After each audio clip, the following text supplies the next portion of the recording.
નમસ્કાર, નિર્માણ ન્યૂઝની વિશેષ રજૂઆત ઝરોડ કાર્યક્રમ સાથે હું છું યજ્ઞ ત્રિવેદી. દર્શક મિત્રો, આજે ઝરોડ કાર્યક્રમમાં ચર્ચા વિચારણા ફરી એકવાર મંત્રીમંડળને લઈને મારે કરવી છે, અને એટલા માટે કરવી છે કારણ કે અત્યારે સૌથી વધારે ચર્ચાનો વિષય તો એ છે, સાથે સાથે જે પ્રમાણે રાજ્યપાલ શ્રી કે જેઓ હરિયાણાની મુલાકાતે ગયા હતા તેમનો પણ પ્રવાસ ટૂંકાવી દેવામાં આવ્યો છે. તે પણ આજે કાં તો આવતીકાલે સવાર સુધીમાં તે પણ અત્યારે તો પરત આવી જશે.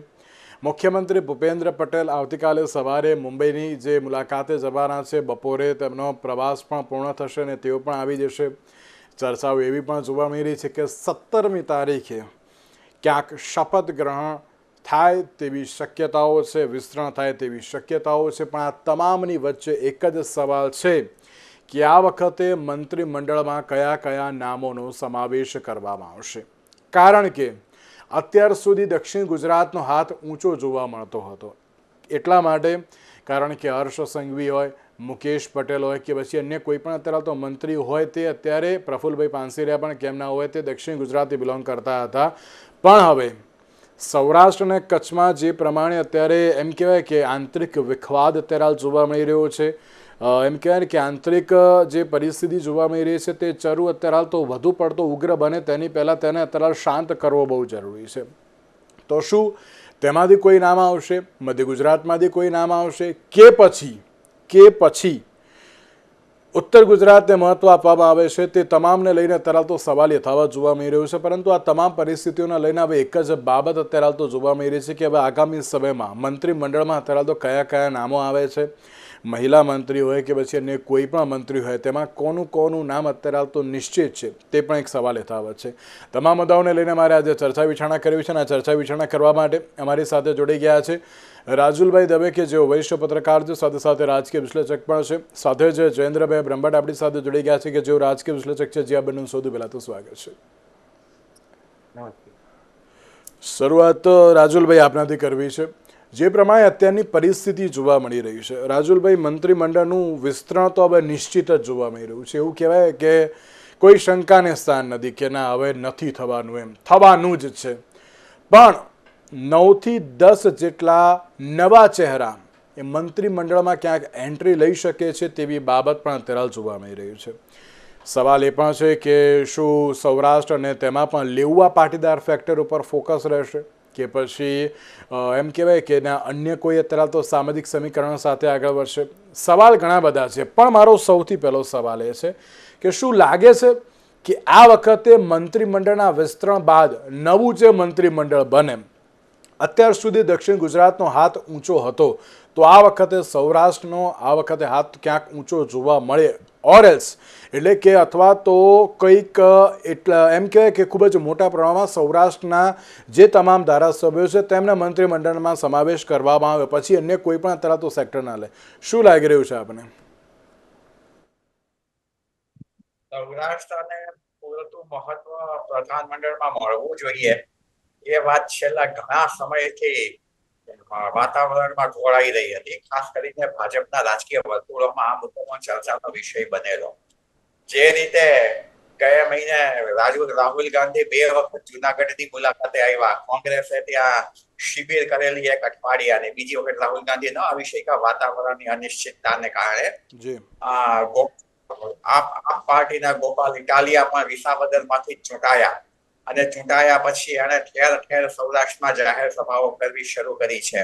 બીજી તરફ કોંગ્રેસ પણ પ્રજાના પ્રશ્નોને લઈને લોકો સુધી આગળ પહોંચી છે. થોડા ગયા 4-5 દિવસ પહેલા જ બોટાદમાં પણ એક બહુ જ મોટો પ્રશ્ન બની ગયો છે, અને એને પણ રાજકીય રંગ મળ્યો છે, અને ખાસ કરીને પોલીસોએ ખેડૂતોને માર માર્યો છે એવો આક્ષેપ કર્યો છે. આ બધા જ પ્રશ્નો પર અત્યારે સૌરાષ્ટ્ર ઉપર ધ્યાન કેન્દ્રિત કરવું ભાજપની નેતાગીરી માટે અનિવાર્ય બન્યું છે. એટલા માટે કે વિજય રૂપાણીના મૃત્યુ પછી ભાજપમાં સૌરાષ્ટ્રનું કોઈ બહુ મોટું માથું ગણાય એવું કોઈ રહ્યું નથી. છેલ્લે પહેલી નવરાત્રીને દિવસે 22 સપ્ટેમ્બરે અમિત શાહ રાજકોટ આવેલા જયેશ રાદડિયાના ફંક્શનમાં, ત્યારે લાગતું હતું, એ પછી દેખાતું હતું કે જયેશ રાદડિયાને કોઈ મહત્વનું સ્થાન પ્રધાનમંડળમાં મળી શકે છે. અને જે રીતે પ્રદેશ પ્રમુખ તરીકે અમદાવાદના વ્યક્તિની વરણી થઈ છે, મુખ્યપ્રધાન તરીકે પણ અમદાવાદના જ વ્યક્તિ છે, એ રીતે જોતા સૌરાષ્ટ્રને મહત્વ આપે એવું હવે દેખાઈ રહ્યું છે અને એ નિશ્ચિત પણ બન્યું છે, કારણ કે જે રીતે સૌરાષ્ટ્રમાં વાતાવરણ ઉગ્ર બન્યું છે ભાજપ વિરોધી, એને કોઈ રીતે ઠંડુ પાડવું અને ખાસ કરીને ભાજપની અંદર પણ ઘણા બધા આંતરિક મતભેદો સૌરાષ્ટ્રમાં ઉભા થયા છે, એને ઠારવા, એને ઓછા કરવા એ અત્યારે ભાજપની શીર્ષસ્થ નેતાગીરી માટે મહત્વનું બન્યું છે. જયેશ રાદડિયાને CR પાટીલે વિસાવદરની પેટા ચૂંટણીની જવાબદારી સોંપેલી, પણ જયેશ રાદડિયા એમાં સફળ ન થાય આખી જુદી વાત છે. જ્યાં સુધી અર્જુન મોઢવાડિયાનો પ્રશ્ન છે, એ પણ 2 વર્ષ પહેલા ભાજપમાં જોડાયેલા, લગભગ 2 વર્ષ થવા આવ્યા હશે અથવા થઈ ગયા હશે, અને એ પણ પ્રધાન પદ મંડળની રેસમાં સામેલ છે. આ બધું જ જોતા સૌરાષ્ટ્રમાંથી કોને પડતા મૂકવામાં આવશે, કોને નવા લેવામાં આવશે, પણ એક વાત બહુ નિશ્ચિત છે કે અત્યારે 16 કે 17 મંત્રીઓ પ્રધાનમંડળ મંત્રીઓ છે, એમાં હદમાં હદ કુલ બધી થઈને 27 સંખ્યા થઈ શકે, અને એમાંથી જો 5 કે 7 થાય તો બધા થઈને 10 થી 12 નવા મંત્રીઓ હાજર એને શપથવિધિ કરાવી શકાય. એટલે 156 ધારાસભ્યો ભાજપ પાસે અત્યારે છે, એમાંથી નવા 10 કે 12 ચહેરાને મંત્રીમંડળમાં સામેલ કરવું અને કોને સામેલ કરવા, કઈ રીતે પ્રાદેશિકતા જાળવવી, કઈ રીતે જ્ઞાતિનો ફેક્ટર જાળવવું, એ બધું જ ભાજપની નેતાગીરી માટે અત્યારે કટોકટીનો શબ્દ તો હું નહીં વાપરું, પણ મનોમંથનનો કસોટીનો વિષય બન્યો છે. અને અને વડાપ્રધાન અને ગૃહમંત્રી આ બાબતના વિચારણા કરીને એમણે મુખ્યમંત્રીને જે કંઈ નિર્દેશો આપ્યા હશે તદનુસાર મુખ્યમંત્રી આવતીકાલે અથવા તો પરમ દિવસે મંત્રીમંડળનું વિસ્તરણ કરશે. હવે બહુ નિશ્ચિત બન્યું છે કેટલાક મંત્રીઓની દિવાળી બગડશે પણ ખરી, અને કેટલાક મંત્રીઓને નવી દિવાળીનો લાભ પણ થશે. આ બંને બાબતો છે. બિલકુલ બિલકુલ સાચી વાત છે. ત્યારે આ વખતે પેલું કહે ને કે દિવાળી ગિફ્ટ કોને મળશે ને તે સૌથી મોટો સવાલ છે, કારણ કે 2 દિવસ સુધી તો તમામ ધારાસભ્યોને હવે ગાંધીનગરમાં રહેવા માટેનું જણાવી દેવામાં આવ્યું છે. નો ડાઉટ આજે જે રીતે રાજકોટ ખાતે નવનિયુક્ત પ્રદેશ અધ્યક્ષ જગદીશભાઈ વિશ્વકર્માનો જે અભિવાદન સમારોહ હતો એટલે ત્યારે ધારાસભ્યો ત્યાં ઉપસ્થિત રહ્યા છે, પરંતુ ત્યારબાદ તમામ લોકોને ગાંધીનગર રહેવાની જે સૂચના પણ આપી દેવામાં આવી છે. પણ તેની સાથે જયેન્દ્રભાઈ એક મહત્વનો સવાલ એ પણ કે ભારતીય Janata Party BJP, Bharatiya Janata Party surprise આપવાવાળી પાર્ટી, એક્સપેરિમેન્ટ કરવાવાળી પાર્ટી આપણે તમામ લોકો જાણીએ છીએ કે ના એનાથી અત્યારે તો ઓળખાય છે. પણ મારી એક બાબત એ પણ પૂછવી છે, આપણે જે ચર્ચા કરતા આવીએ છીએ, નો ડાઉટ આ વખતે જે પ્રમાણે જગદીશભાઈ વિશ્વકર્માને લઈને જે મીડિયામાં ચર્ચાઓ જોવા મળી હતી અને ત્યારબાદ તેમનું નામ આવી પણ ગયું, ક્યાંક આપણે જે ચર્ચા હોય છે કંઈક નવું જ નામ સામે આવતું હોય છે, એમ ક્યાંક કોથળામાંથી બિલાડું કાઢતા હોય છે તેવી પણ બાબત જોવા મળતી હોય છે. જયેન્દ્રભાઈ, આપણે બધી જ વાત કરી, રાજુલભાઈને પણ મેં પૂછ્યું કે ના સૌરાષ્ટ્રને મહત્વ આપવામાં આવશે કે કેમ, પણ એવું લાગે છે કે આ વખતે કંઈક હજુ પણ નવી સરપ્રાઈઝ જોવા મળશે તેમ મંત્રીમંડળના વિસ્તરણમાં. યજ્ઞ બહુ જ પરફેક્ટ વાત કરી, બહુ બેસ્ટ વાત કરી. નિર્માણ ન્યૂઝના માધ્યમથી હું આજે પણ કહી શકું છું કે કોથળામાંથી બિલાડું જ નીકળશે. જે લોકો એમ કે છે કે 8-10 મંત્રીમંડળ આવે છે કે મીડિયાના જે લોકો ચલાવે છે નામ, મને તો એવું લાગે છે કે મંત્રીમંડળમાં જ લોકોને રાખશે ને બાકી બધાના જોડે રાજીનામા લઈ લેવામાં આવશે. એના ઘણા બધા કારણ છે. ક્યાંક જ્ઞાતિવાદી ફેક્ટરનું કારણ છે, ક્યાંક ભાજપના આંતરિક જૂથબંધીનું કારણ છે, ક્યાંક કોઈ વિસ્તારનો કદ, ઉત્તર ગુજરાત, દક્ષિણ ગુજરાત કે સૌરાષ્ટ્ર, આ વિસ્તારમાં થઈ રહેલી ભાજપ કે આપ કે કોંગ્રેસની આંતરિક હરીફાઈઓ પાર્ટીની આવનારા દિવસોમાં સત્તા ટકાવી રાખવા માટે અને 2027માં થનારી ચૂંટણીને લાંબા ગાળાના આયોજન માટે હું એવું માનું છું કે મોટા ભાગના મંત્રીઓને વિદાય આપવામાં આવશે. સામે 50% જેટલા યંગ, એકદમ યંગ, બિલો 50 ઉંમર ધરાવતા લોકો આવશે, સ્વચ્છ પ્રતિભા ધરાવતા આવશે. કેમ કે ઘણા સમયથી આપ જ્યારથી વિસાવદરમાં ગોપાલ ઇટાલિયાની સીટ જીતાયેલી છે ત્યાર પછી ભાજપની વિરુદ્ધ ભાજપના જવાબદાર હોદ્દેદારો હોય, કાર્યકર્તા હોય, એ સ્ટેટમેન્ટ કરતા થઈ ગયા છે ને સોશિયલ મીડિયામાં બહુ જ રિલીઝ થઈ જાય છે, બહુ જ પડતા થઈ જાય છે. એના કારણે ભાજપમાં જે કહેવાતી હતી કે આ શિસ્તબદ્ધ પાર્ટી છે, ત્યાં આગળ તમે જુઓ છેલ્લા 3-4 દિવસથી કોઈ બી કાર્યક્રમમાં 2 કોર્પોરેટરોની કંઈક બબાલ હોય, સંગઠનના 2 હોદ્દેદારોની બબાલ હોય, એના કારણે આ બધાના પર અસર ના કરે અને ઘીના ઠામમાં ઘી ઠરે એવું કહીને બી ભાજપમાં આંતરિક વિખવાદો, મતભેદો ને બધું સંતુલિત કરવાના પ્લાનિંગમાં એવું કરવામાં આવશે કે નહીં ધારેલા કેટલાક મંત્રીઓને ડ્રોપ કરવામાં આવશે અને બહુ જ સારા પ્રતિભાશાળી ઘણા બધા હજુ ધારાસભ્યો છે કે જેઓની કોરી સ્લેટ છે. સમાજમાં, ભાજપમાં, પ્રજામાં એક ઇફેક્ટ એવી આપવા માંગે છે અમિતભાઈ કે નરેન્દ્રભાઈ કે અમે સારી વસ્તુને પ્રજા માટે રજૂ કરીએ છીએ. બીજી બાજુ સ્થિતિ એવી થઈ ગઈ છે કે જેમ સૌરાષ્ટ્રની રાજુલભાઈએ વાત કરી કે પ્રતિનિધિત્વ વધારે મળવું જોઈએ કે માગે છે, સંતુલિત કરવું છે વિજયભાઈ પછીનું, તો ત્યાં આગળ કડવા લેવા પાટીદાર સમાજ બહુ મોટો વર્ગ છે અને જેટલો સૌરાષ્ટ્રના કદ્દાવર નેતાઓ સૌરાષ્ટ્રમાં અસરકારક છે એટલા જ અસરકારક દક્ષિણ ગુજરાતના સુરત અને નવસારીમાં બી છે. અને એના કારણે એ સમાજના વગદાર નેતાને જવાબદારી સોંપવામાં આવે તો સમાજનો મોટો વર્ગ સંતુલિત થઈ અને એક સાથે ભાજપ માટે કામ કરે કે આવનારા દિવસોમાં ભાજપના ચૂંટણીમાં સારા રિઝલ્ટ અપાવે. એવી જ રીતે તમે દક્ષિણ ગુજરાતમાં જુઓ કે ચૈતર વસાવા જ્યારથી આપ પાર્ટીના ધારાસભ્ય તરીકે આયા, વિવાદોમાં આયા, કોર્ટ કેસમાં આયા, પણ દક્ષિણ ગુજરાત હા તો એ વસ્તુમાં એમાં એવું થયું કે ત્યાં આગળ આદિવાસી બેલ્ટમાં ભાજપની જોડે કદ્દાવર નેતા કોઈ નથી. આ વખતે મને એવું લાગે છે કે જેમ રાષ્ટ્રપતિની ચૂંટણીમાં એક ઇમેજ ઊભી કરી કે આદિવાસી ટ્રાઇબલ વ્યક્તિને બી અમે રાષ્ટ્રપતિના પદ જેવા ઉચ્ચ હોદ્દા સુધી લઈ જઈએ છીએ, એવી રીતે દર્શનાબેન દેશમુખ જે છે, ચંદુભાઈ દેશમુખ માજી કદ્દાવર ભરૂચના સાંસદ હતા કે જેમણે અહેમદભાઈ પટેલને એક સમયે હરાવી દીધેલા, એમની કેવી પસંદગી કરવામાં આવે અથવા વલસાડમાંથી કોઈ એક વલસાડ જિલ્લામાંથી અરવિંદભાઈ આવે કે XYZ આવે મંત્રીમંડળમાં લેવામાં આવે.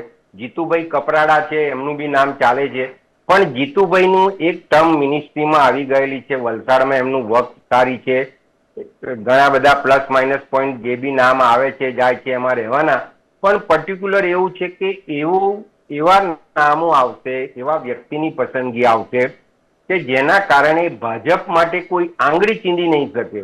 ઘણા બધા કોર્પોરેટરો હતા અને ધારાસભ્ય બન્યા છે, એમના નામ બધા ચલાવે છે, પણ એમને કોર્પોરેશનમાં જે કામગીરી કરેલી છે એ કામગીરી બાબત સામેનું જૂથ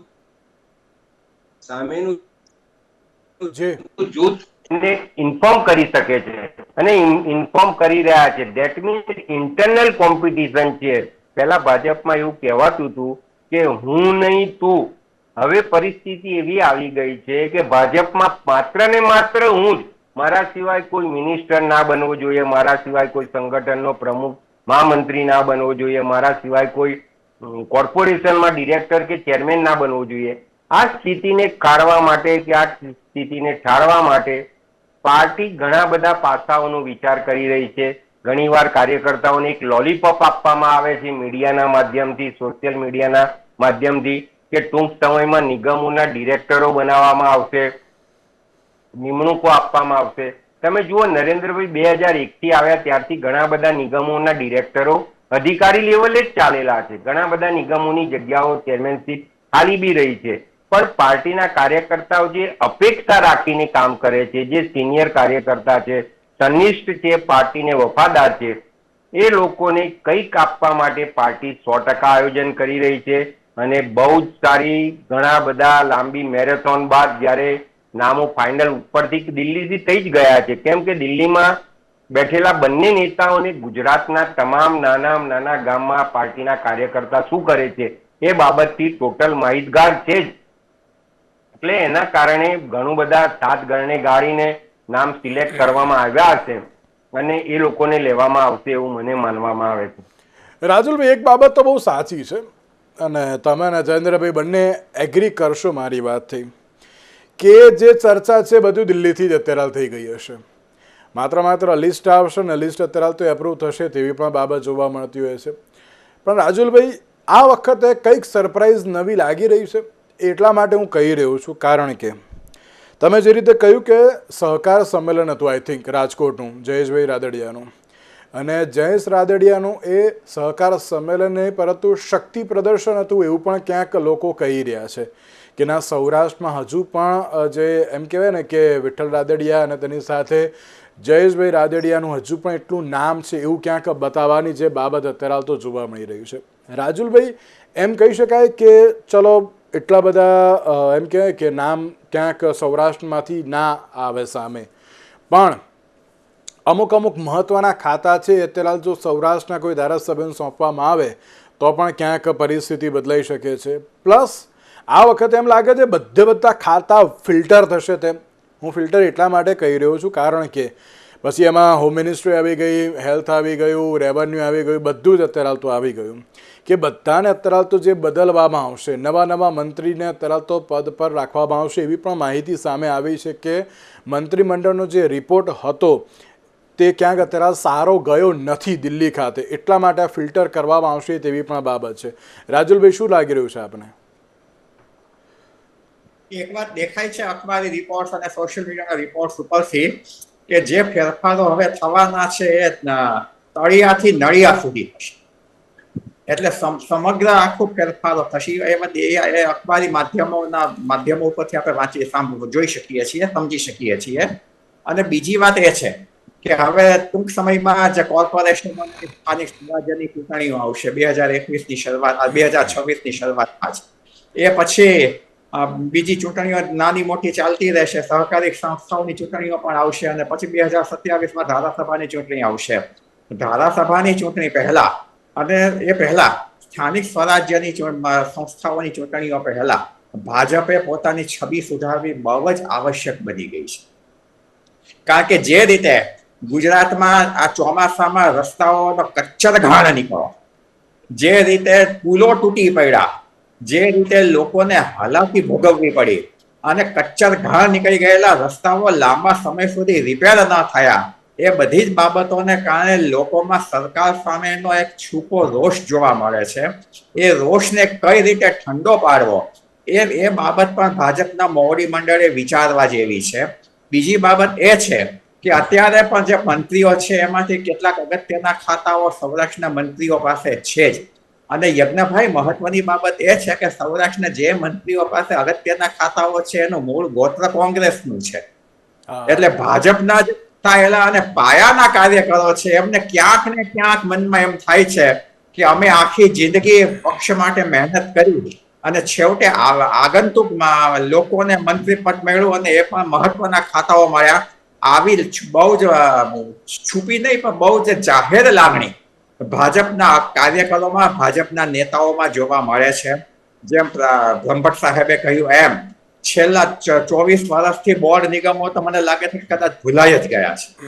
એમાં તો થશે કે કેમ એ પણ બહુ પ્રશ્ન, એ પણ મોટો પ્રશ્ન છે. બોર્ડ નિગમોમાં ક્યાંક નિમણૂકો થઈ છે, બાકી તો બધા જ અધિકારીઓની રીતે ચાલી રહ્યા છે. અને એટલે એ બોર્ડ નિગમોનો પ્રશ્ન તો અત્યારે હું માનું, ફરી વખત કહું કે કદાચ ભાજપની અંદર પણ ભૂલાઈ ગયો છે કે આમાં કોને બોર્ડ નિગમોમાં નિમણૂક આપવી કે કેમ. મુખ્ય પ્રશ્ન મંત્રીમંડળના વિસ્તરણનો છે. તો એમાં અત્યારે બહુ ચોખ્ખી વાત દેખાય છે કે ભાજપનું અત્યારનું જે મંત્રીમંડળ છે એમાં આખું એક નવો લુક આપવો અને ભાજપ થી બિલાડું કાઢવા માટે એ પ્રખ્યાત જાણીતો પક્ષ છે જેની અપેક્ષા ન રાખી હોય એવી વ્યક્તિઓને પણ એ મંત્રી બનાવી શકે છે, એની વ્યક્તિઓને દૂર પણ કરી શકે છે. એ બધું જોતા આગામી 2 દિવસમાં નવા કોણ મંત્રીઓ બને છે, કોને પડતા મૂકવામાં આવે છે. અને અખબારી માધ્યમોમાં જે અમુક મંત્રીઓના ફોટાઓ જોવા મળે છે અખબારોમાં અથવા સોશિયલ મીડિયા ઉપર પણ, એમાં અમુક મંત્રીઓના મોઢા યજ્ઞભાઈ પડી ગયેલા દેખાય છે. એ ઉપરથી આપણે માની શકીએ કે આ લોકોને, આ મંત્રીઓને સંકેત મળી ગયો હશે કે હવે એમને દિવાળી પહેલા મંત્રીમંડળમાંથી બાય ગિફ્ટ આપી દેવાની છે. એટલે આવું લાગે છે કે તળિયાથી નળિયા સુધીના ફેરફારો થાય એવી અપેક્ષા રાખી શકીએ અને એ કરવું એ ભાજપની નેતાગીરી માટે આવશ્યક બન્યું છે. બિલકુલ સાચી વાત છે. એટલે જ ક્યાંક અત્યારે ચેન્જીસ બહુ મોટો જોવા મળશે. જયેન્દ્રભાઈ, એક બહુ મહત્વનો બીજો એક સવાલ એ પણ કે જે પ્રમાણે ઉત્તર ગુજરાતની હું વાત કરું તો ઉત્તર ગુજરાતમાંથી 2 મહત્વના એક નામ ચર્ચાઈ રહ્યા છે. શંકરભાઈ ચૌધરી અને ડૉક્ટર CJ ચાવડા. હવે એ બે નામ ખૂબ જ મોટા નામ છે, નો ડાઉટ. જ્યારે આપણે એક એમ કહેવાય કે ભારતીય જનતા પાર્ટીના પર્સપેક્ટિવથી, એટલે કે જો કોંગ્રેસમાંથી ભાજપમાં આવેલા એ રીતે નહીં, પણ જો હું એજ્યુકેશન લેવલે પણ જોવા જાઉં તો CJ ચાવડા ક્લાસ 1 ઓફિસર કે ક્લાસ 2 ઓફિસર આઈ થિંક રહી ચૂકેલા છે. એટલે એમને ખબર છે કે ના અત્યારે કેવી રીતે જે અધિકારીઓ પાસેથી કામ લેવું, કેવી રીતે કામ કરાવવું, એ બધું એમને ક્યાંક ખબર છે. તો શું લાગે છે કે ના અત્યારે ડૉક્ટર CJ ચાવડાનો ક્યાંક સમાવેશ થઈ શકે છે, પ્લસ અલ્પેશ ઠાકોર, હાર્દિક પટેલ અને ત્રીજું શંકરભાઈ ચૌધરી. શંકરભાઈ ચૌધરીમાં શક્યતાઓ ઓછી એટલા માટે છે કારણ કે હવે ભારતીય જનતા પાર્ટીએ જે પ્રમાણે એમ કહેવાય છે ને કે એક નામ આપી દીધું, જ્યારે જેને અધ્યક્ષ બનાવે છે એમને બહુ જ સારી એવી એક્ઝિટ પણ આપી દેવામાં આવતી હોય છે. અશોક ભટ્ટ કહી દો કે પછી વજુભાઈ વાળા કહી દો કે પછી અન્ય કોઈ પણ અત્યારે હાલતો હોય, તેમને એક સ્વીટ એક્ઝિટ એમ કહેવાય છે આપણે કે એ આપી દેવામાં આવતી હોય છે. ક્યાંક શંકરભાઈ ચૌધરીને જો અધ્યક્ષમાંથી ડેપ્યુટી CM પણ બનાવે તો એમની પદની ગરિમા તો ના જળવાય. અને ક્યાંક OBC ચહેરો પહેલેથી એક આપી દીધો જગદીશભાઈ વિશ્વકર્માનો કે હવે એ તો અત્યારે એમ કે પૂર્ણ વિરામ એ તો લાગી ગયું. બીજી બાજુ પાટીદાર ચહેરા તરીકે ભૂપેન્દ્રભાઈ હજુ પણ યથાવત છે. લાગે છે કે ના આ વખતે આજે મેં નામ કહ્યા એમાંથી કોઈક જે ફેરફાર થઈ શકે છે. જો શંકરભાઈ ચૌધરીને રાખે એમને એમ તો પછી જે અન્ય નામો છે એમાંથી કોઈને તરલ મંત્રીમંડળમાં સમાવેશ કરી શકે તેમ. જો યજ્ઞ એમાં બેઝિક એક વસ્તુ ક્લિયર કટ છે. શંકરભાઈ પાર્ટીના કેડર બેઝ કાર્યકર્તા તરીકે કામગીરી કરેલી છે. 25-30 વર્ષની લાંબી કાર્યકર્તા તરીકેની, સંગઠનના મહામંત્રી તરીકેની ખૂબ લાંબો અનુભવ છે. એમની સાથે બનાસ ડેરીનો ખૂબ મોટો વહીવટ છે. કદાચ ગુજરાતની ને વિશ્વની બહુ મોટી ડેરી પૈકીની એક જે પેરેલલ ગણાય છે, સૌથી મોટી બની રહી છે, બને છે જ એવી ડેરીનો વહીવટ ચેરમેન તરીકે એમની સાથે છે. એટલે અધ્યક્ષ પદ તરીકે એમને એટલા માટે રાખે કે ખૂબ મેચ્યોર થયેલા છે, રાજકીય રીતે બહુ જ કોઈ વિવાદોમાં આવતા નથી, એકદમ નિર્દોષ એમનું વ્યક્તિત્વ છે.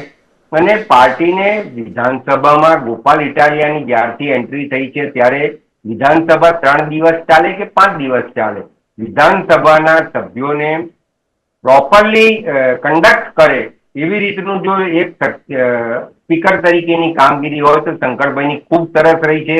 એટલે અધ્યક્ષ સાથે સાથે ત્યાં સાબર ડેરીનું ચેરમેનશીપ એ સાચવી શકે એના માટે શંકરભાઈને ત્યાં તો લગભગ કોઈ ફેરફાર નહીં કરે એવું મારું વ્યક્તિગત માનવું છે. તમે બીજી વાત કરી CJ ચાવડાની. CJ ચાવડા શંકરસિંહ બાપુના OSD તરીકે હતા, વહીવટી કામગીરીનો એમને અનુભવ છે, સરકારી કર્મચારી હતા લાઇવસ્ટોક ઇન્સ્પેક્ટરમાં. પણ એમને એક જ તકલીફ એ આવેલી છે, either they coming with some commitment with some leader. પણ મહેસાણા જિલ્લાની જે 7 સીટ છે એ 7 સીટમાંથી એક કેબિનેટ મંત્રી ઋષિકેશભાઈ પટેલ મહેસાણા જિલ્લાના છે. એટલે જો ઋષિકેશભાઈ જયારે કેબિનેટ મંત્રી તરીકે હોય તો 7માંથી બીજો ધારાસભ્ય કે બીજા કોઈ વ્યક્તિને મંત્રી બનાવવા ભાજપના માટે ઘણી બધી પાસાઓનો વિચાર કરવો પડે એવું છે. બીજી વસ્તુ એ છે કે પાટણ જિલ્લાની વાત કરીએ તો 4 સીટ વિધાનસભાની છે, એમાંથી બળવંતસિંહ રાજપૂત એક મિનિસ્ટર તરીકે એટલે ક્ષત્રિય સમાજના નેતા તરીકે CJ અને બળવંતસિંહ એક જ સમાજ પૈકીના ગણાય એટલે એમનું ગણતરી થોડી ઓછી લાગે. સેકન્ડ થિંગ એ 4 સીટમાંથી એક મિનિસ્ટર એ બની ગયા, શંકરભાઈ અધ્યક્ષ તરીકે બની ગયા. પણ બનાસકાંઠા બહુ મોટો જિલ્લો છે ને વાવ થરાદ જે નવો જિલ્લો બનાવ્યો એ ગણતરીને કાઢીને ઉત્તર ગુજરાતમાં OBC મતદારોનું જે પ્રભુત્વ છે, OBC મતદારોની જે ભાજપ તરફી જો થોડો ઓછો થઈ ગયો છે એના કારણે કદાચ એવું બને કે એકદમ ક્લિયર કટ ઇમેજ ધરાવતા સ્વરૂપસિંહ ઠાકોરને કદાચ ઠાકોર સમાજના પ્રતિનિધિ તરીકે ઉત્તર ગુજરાતમાંથી મંત્રીમંડળમાં સામેલ કરવામાં આવે છે. એનું કારણ એ છે કે સાબરકાંઠામાંથી તમે જુઓ તો તુષાર ચૌધરી છે, રમણભાઈ વોરા છે, ગજેન્દ્રસિંહ છે, આ બધા ડ્યુ થઈ ગયેલા છે એટલે એમની બહુ શક્યતા ઓછી છે. ભીખુસિંહ અરવલ્લી જિલ્લાથી આવે છે, એમને પેલા બીજેડ કેમ્પમાં નામ આવી ગયું છે. એટલે OBC અને ઠાકોર સમાજ જેનીબેન બનાસકાંઠાના સાંસદ બન્યા પછી ઘણા બધા એક્ટિવ થયા છે. કોંગ્રેસના જે મૂળભૂત મતદારો છે, જે એમના પાયાના મતદારો છે, એ મતદારોને એક્ટિવ કરી રહ્યા છે. એની સામે ઠાકોર સમાજના નવા પ્રતિનિધિ તરીકે સ્વરૂપસિંહને પ્રતિનિધિત્વ મળે એવું મને વ્યક્તિગત લાગી રહ્યું છે. બિલકુલ બિલકુલ બિલકુલ. તો હવે જોવાનું એ જ છે કે મંત્રીમંડળનું વિસ્તરણ તો નિશ્ચિત છે, પણ નામ કયા આવે છે. જે રીતે એમ કહેવાય ને કે જયેન્દ્રભાઈ અને રાજુલભાઈએ બહુ સાચું કહ્યું કે કોથળામાંથી બિલાડું નીકળશે, પણ ક્યાંનું નીકળશે તે એક સૌથી મોટો સવાલ છે. સૌરાષ્ટ્ર, ઉત્તર ગુજરાત, મધ્ય ગુજરાત કે પછી દક્ષિણ ગુજરાત. દક્ષિણ ગુજરાતનો અત્યારે છે એમ પ્રભાવ, એમાં કોઈ શંકાને સ્થાન નહીં, પણ અન્ય નામ ક્યાંથી આવી શકે છે તો આવનારો સમય જ બતાવશે. તેની સાથે રાજુલભાઈ, જયેન્દ્રભાઈ, આ બંનેનો આભાર અમારી સાથે ચર્ચા વિચારણામાં જોડાવા માટે. આજના વિશેષ કાર્યક્રમમાં મને આપશો જા. નમસ્કાર.